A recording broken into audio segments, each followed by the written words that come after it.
ইরানের সঙ্গে মার্কিন যুক্তরাষ্ট্রের যুদ্ধ চলেছে। এই যুদ্ধটা থামা খুব কঠিন আছে, কারণ এই যুদ্ধটা কেবলমাত্র একক হিসাবে দেখলে কঠিন আছে। দেখুন, এর আগে সিরিয়া ধ্বংস হয়েছে, ইয়েমেন ধ্বংস হয়েছে, কাবুল ধ্বংস হয়েছে, ইরাক ধ্বংস হয়েছে, ইসলাম সাম্রাজ্য নখ দাঁতহীন হয়ে পড়েছে। বর্তমানে ইসলামিক সাম্রাজ্যের দিকপাল ইরান ধ্বংস হতে চলেছে। না, এতে যারা ইরানকে মারছে তাদের দোষ আমি দেখব না। এর জন্য দোষ হচ্ছে আজ থেকে 1400 বছর আগে মোহাম্মদ সাল্লাল্লাহু আলাইহি ওয়াসাল্লাম যে কথাগুলো বলে গেছিলেন, এবং ইসরায়েল সহ আজকের দিনে ইসরায়েল ইহুদিদের ধ্বংস করবার, খ্রিস্টানদের ধ্বংস করবার যে কথা তিনি বলে গেছিলেন, ইরান সেটা অক্ষরে অক্ষরে পালন করবার চেষ্টা চালাচ্ছিল। সেই কারণেই ইরানের পারমাণবিক বোমা তৈরির কর্মকাণ্ড, ইরানের ইসরায়েলের বিরুদ্ধে হামাস, হুতি, হিজবুল্লাহ এদেরকে সমর্থন, এগুলো আজকে ইরানের পতনের মূল। না, এ যুদ্ধ থামবে না। থামবে অবশ্যই ইরান নতি স্বীকার করবে এবং ইরানের পারমাণবিক গবেষণাগার বন্ধ করতে হবে, তবেই এটা থামবে। না হলে ইরানকে আমেরিকা বলেছে প্রস্তর যুগে ফিরিয়ে দেওয়া হবে, অর্থাৎ পাথরের যুগে ফিরিয়ে দেওয়া হবে। আগামী দিনে তাই হতে যাচ্ছে। আপনি এই যুদ্ধের সঙ্গে আগের দুটো ক্রুজেডকে লক্ষ্য করুন।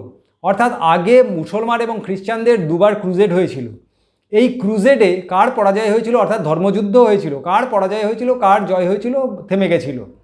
কিন্তু এটা তৃতীয় ক্রুজেড আরম্ভ হয়েছে এবং এটা দীর্ঘকালীন ক্রুজেড চলছে।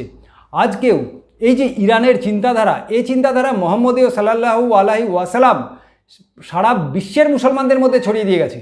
আজকে বাংলাদেশ পাকিস্তানকে হিন্দু শূন্য করতে হবে, আজকে আরব ভূখণ্ডে ইহুদিদের থাকতে দেওয়া হবে না। গতকালও কঙ্গোতে ইসলামিক উগ্রপন্থীরা 39 জনকে হত্যা করেছে। এই সারা পৃথিবীর আপনি দেখুন, যেখানেই গণ্ডগোল বাঁধছে এক পক্ষ অবশ্যই মোহাম্মদ সাল্লাল্লাহু আলাইহি ওয়াসাল্লামের অনুসারী। এবং শুধু তাই না, তারা ইউরোপে গিয়ে সুইডেন, সুইজারল্যান্ড যে দেশগুলো থেকে জেলখানা তুলে দেওয়া হচ্ছিল, মানে অপরাধ জিরো হয়ে গিয়েছিল, সেইখানে তারা ক্রিমিনাল কাজকলাপ এমনভাবে শুরু করেছে, আবার সেখানে অপরাধ প্রবণতা বেড়ে গেছে। সারা পৃথিবীর কোনো ইসলামিক দেশে কোনো মুসলমানকে থাকতে দেওয়া হবে না বা নাগরিকত্ব দেওয়া হবে না। এদিকে অমুসলমানের দেশে তারা বহাল তবিয়তে নাগরিকত্ব চাইবে, যাবে, থাকবে এবং সেখানে উগ্রপন্থা করবে।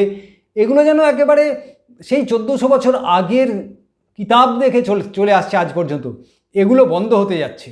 আজকে সারা পৃথিবীতে যে আলোড়ন সৃষ্টি হয়েছে, তেলের ক্রাইসিস শুরু হয়েছে, হ্যাঁ, এই তেলের ক্রাইসিসও কেটে যাবে, এই আলোড়নও কেটে যাবে, আবার সবাই সুস্থভাবে বাঁচবে, কিন্তু ইসলাম ধ্বংসের দিকে যাবে, এটাই ঠিক। আজকে ইরানের সঙ্গে যুদ্ধ হচ্ছে, সকলেই ভুলে গেছে যে এই ইরান একদিন হিজবুল্লাহকে তৈরি করেছিল, যারা আজকে ইসরায়েলকে ধ্বংস করবার জন্য যুদ্ধ চালাচ্ছে। এই ইরান হুতিদের তৈরি করেছিল, হামাসকে তৈরি করেছিল। তার প্রতিক্রিয়া আপনি ভালো করে চিন্তা করে দেখুন তো, আজকের যুদ্ধের মূল সূত্রপাতটা কোথায় হয়েছিল হচ্ছে সেই আজ থেকে 2 বছর আগে হামাসের কিছু লোক প্যারাগ্লাইডারে চেপে এসে ইসরায়েলের নিরীহ 1200 জনকে হত্যা করেছিল। তারও আগে 1973 সালে অথবা 74 সালে অলিম্পিক গেমসে ইসরায়েলের ভিলেজকে পুরো গুলি করে ধ্বংস করে দিয়েছিল। সারা পৃথিবী জুড়ে এই ইসলামিক তাণ্ডব শেষ হতে চলেছে এবং ইরানের যুদ্ধ তারই সূত্রপাত।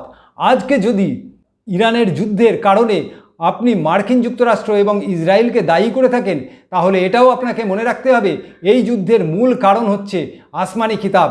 এই যুদ্ধের মূল কারণ হচ্ছে ইসলামের কিয়ামত এসে গেছে। এটা আপনাকে মানতে হবে। ধন্যবাদ।